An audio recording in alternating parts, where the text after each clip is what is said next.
नमस्कार, मैं राहुल कोटियाल। हफ्ते भर की घपरौल समेटे हम एक बार फिर से हाजिर हैं अपने साप्ताहिक कार्यक्रम के साथ, जिसका नाम है एक्स्ट्रा कवर। बीते हफ्ते प्रदेश में 2 उपचुनाव हुए जिनके परिणाम अभूतपूर्व कहे जा सकते हैं, क्योंकि राज्य गठन के बाद से ये पहली बार हुआ है कि किसी उपचुनाव में सत्ताधारी पार्टी को जनता ने ऐसे फचोड़ा हो। बद्रीनाथ और मंगलौर दोनों ही सीटों पर सत्ताधारी भाजपा को हार मिली है। बद्रीनाथ सीट पर तो जनता ने जैसे कोरस में गाकर भाजपा प्रत्याशी को सुना दिया कि ले खा ले अब खमाचा।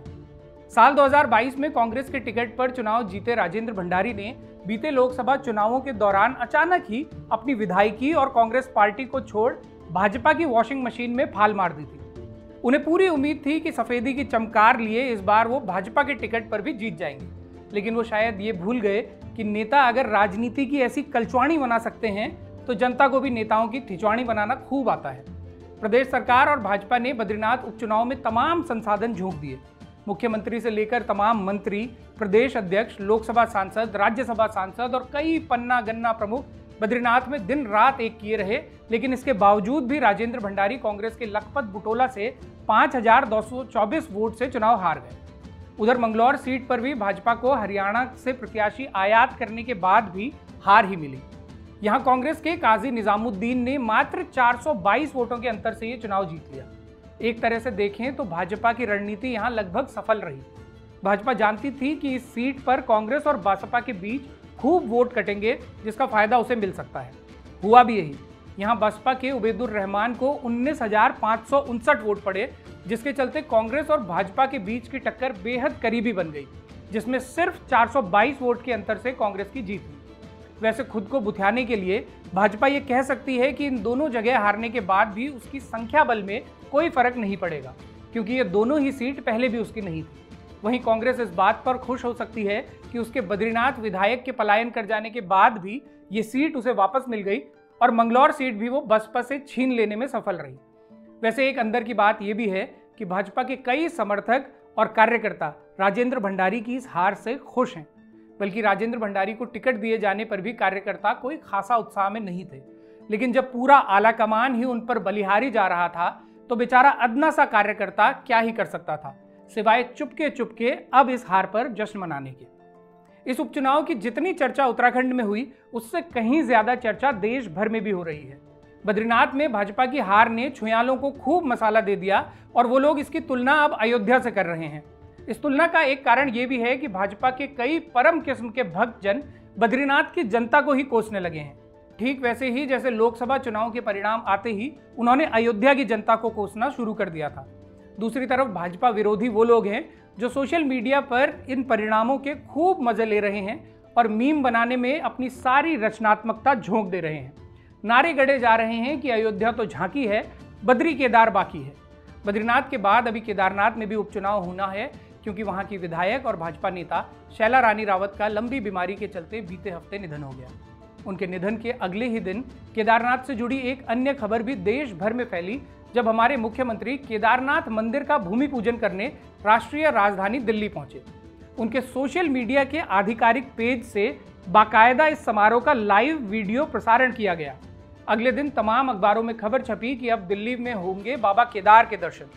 इस कार्यक्रम के आयोजकों और वहां उपस्थित लोगों ने यह भी दावा किया कि बाबा भोलेनाथ साक्षात इस मंदिर में विराजमान होंगे और जो लोग कठिनाइयों के चलते केदारनाथ नहीं जा पाते, वे अब दिल्ली में ही बाबा केदार के दर्शन कर सकेंगे। ये भी दावा किया गया कि केदारनाथ मंदिर तो सिर्फ 6 महीने ही खुलता है, लेकिन दिल्ली वाला केदारनाथ मंदिर 12 महीने दर्शन के लिए खुला रहेगा।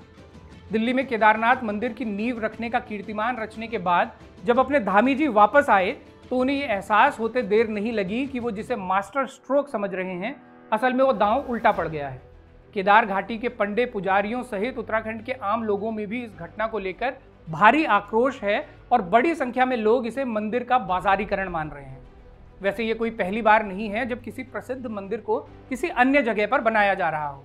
पहले भी कई जगह इस तरह छोटे बड़े मंदिर बनाए गए हैं।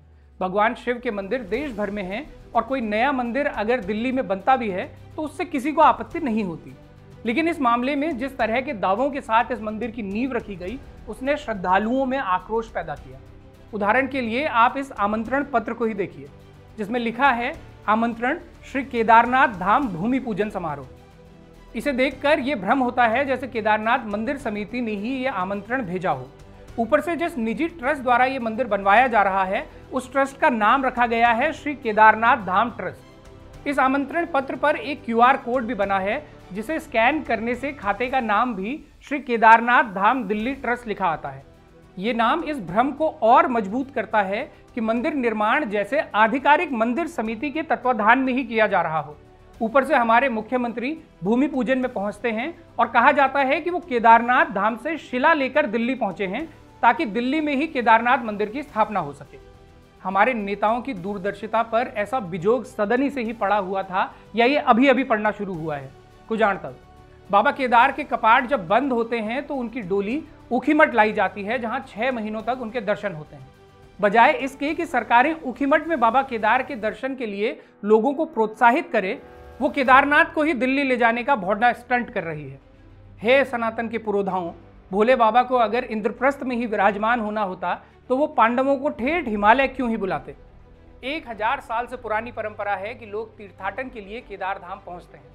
पिछली सरकारों ने तीर्थाटन को पर्यटन में बदलकर आधे कांडे लगा ही दिए हैं, बाकी कांडे अब आप हमारे देवताओं का भी पलायन करके लगा दीजिए। वैसे धामी जी को अब यह एहसास होने लगा है कि उन्होंने दिल्ली जाकर राजनीतिक रायते की छरवाली लगा दी है, इसलिए अब उनका बयान आया है कि बाबा केदार का धाम दुनिया में और कहीं नहीं बन सकता। उन्होंने अब बद्रीनाथ केदारनाथ मंदिर समिति को भी निर्देश दिए हैं कि इस मामले की जांच की जाए और दिल्ली वाले ट्रस्ट से स्थिति स्पष्ट की जाए। इन निर्देशों के बाद BKTC ने भी एक बयान फरका दिया कि बद्रीनाथ केदारनाथ के नाम पर चंदा लेने वालों पर कार्रवाई होगी और ट्रस्ट को मंदिर का नाम और स्वरूप बदलने को कहा जाएगा। कुल जमा ये कि मुखिया जी ने जो लपोड़ा लपोड़ी की है उसे अब समेटा जा रहा है और समेटने के चक्कर में बार बार जो छिरके लग रहे हैं उसका असर आने वाले केदारनाथ उपचुनाव में दिखने की प्रबल संभावना है। वैसे चुनाव से याद आया, इस पूरे प्रकरण में जिन सुरेंद्र रौतेला का नाम सामने आ रहा है उनका भी एक चुनावी इतिहास रहा है। असल में सुरेंद्र रौतेला ही श्री केदारनाथ धाम ट्रस्ट दिल्ली के अध्यक्ष हैं। साल 2013 में रौतेला दिल्ली की बुराड़ी सीट से विधानसभा का चुनाव भी लड़ चुके हैं। चुगलैर बताते हैं कि उस वक्त रौतेला आम आदमी पार्टी के नजदीक हुआ करते थे और इसी पार्टी से टिकट की दावेदारी भी कर रहे थे, लेकिन लौंफिया नहीं पाए तो निर्दलीय चुनाव मैदान में उतर गए और 3000 से भी कम वोट लेकर हताश हुए। चुगलैर ये भी बताते हैं कि उत्तराखंड में पिछले विधानसभा चुनावों में भी सुरेंद्र रौतेला कालाडूंगी सीट से टिकट की दावेदारी कर रहे थे, लेकिन यहाँ भी बात नहीं बनी। इसी बीच उनका एक एक्सीडेंट हुआ जिसके बाद उन्हें एक तरह से पुनर्जीवन मिला। उनके कुछ नज़दीकी लोगों के अनुसार तब उन्होंने तय किया कि वो अपना जीवन धर्म को समर्पित करना चाहते हैं।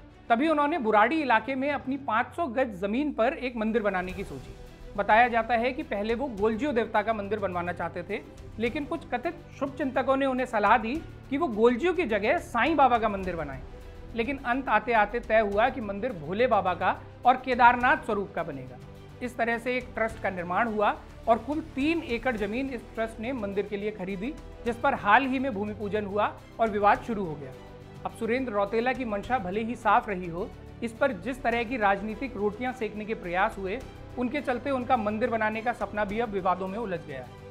बहरहाल बीते हफ्ते एक खबर ऐसी भी आई जिसने अपने धामी जी को फील गुड करने का भरपूर मौका दिया। नीति आयोग द्वारा जारी किए गए SDG इंडिया इंडेक्स 2023-24 में उत्तराखंड को केरल के साथ ही सर्वोच्च स्थान मिला है। SDG इंडिया इंडेक्स यानी sustainable development goals index, Hindi में कहें तो सतत विकास लक्ष्य। भारत में नीति आयोग UNDP के कुल 17 SDGs में से 16 को आधार बनाकर राज्यों का मूल्यांकन पिछले कुछ सालों से कर रहा है। इन 16 SDGs में से भी एक समुद्री जीवों से संबंधित है, इसलिए इस पैमाने पर भारत के सिर्फ उन्हीं राज्यों का मूल्यांकन होता है जो समुद्र के पास है। इस तरह देखें तो अपने उत्तराखंड का मूल्यांकन कुल 15 SDGs के आधार पर हुआ, जिसमें हम अव्वल आए हैं। रिपोर्ट के अनुसार जिस सतत विकास लक्ष्य को हमने 100% हासिल कर लिया है वो है अफोर्डेबल एंड क्लीन एनर्जी। हालांकि हमारे साथ ही देश के 21 अन्य राज्यों ने भी इस लक्ष्य को 100% हासिल कर लिया है। फिर नेगी जी ने तो सालों पहले कह ही दिया था कि उत्तराखंड की धरती हम डाम याली जी। तो इतने डाम भोगने के बाद भी हमारा इस लक्ष्य को पूरा करना तो बनता ही था। खुशी इस बात की भी है कि रिपोर्ट के अनुसार good health and well being के मामले में हम 84 अंकों के साथ देश के चौथे सबसे अच्छे राज्य हैं। इस मामले में हमसे आगे सिर्फ गुजरात, चंडीगढ़ और दिल्ली हैं। तो सरकार को स्वास्थ्य सेवाओं के लिए बहुत कुछ बोलने वाले अब सावधान रहें और पहाड़ों में डॉक्टर, अस्पताल या अन्य स्वास्थ्य सेवाओं की कमी का जिक्र भी न करें। किसी को अभी अगर लगता है कि पहाड़ों में अच्छी सुविधाएं नहीं हैं, तो उन्हें ये रिपोर्ट देखनी चाहिए कि हम तो फिर भी चौथे नंबर पर हैं। ज़रा उन प्रदेशों की सोचो जो हमसे भी पीछे हैं। नीति आयोग की ये रिपोर्ट हमें शिक्षा के मामले में भी छाती फुलाने का भरपूर मौका देती है, जहां हमने 73 अंक हासिल किए हैं और हमसे आगे देश के सिर्फ 8 राज्य हैं। तो बोलिए पेंसिल, आज से पहाड़ की शिक्षा व्यवस्था पर सवाल उठाना कैंसिल। इसी तरह से रिपोर्ट हमें कई और पैमानों पर भी फील गुड करवाती है।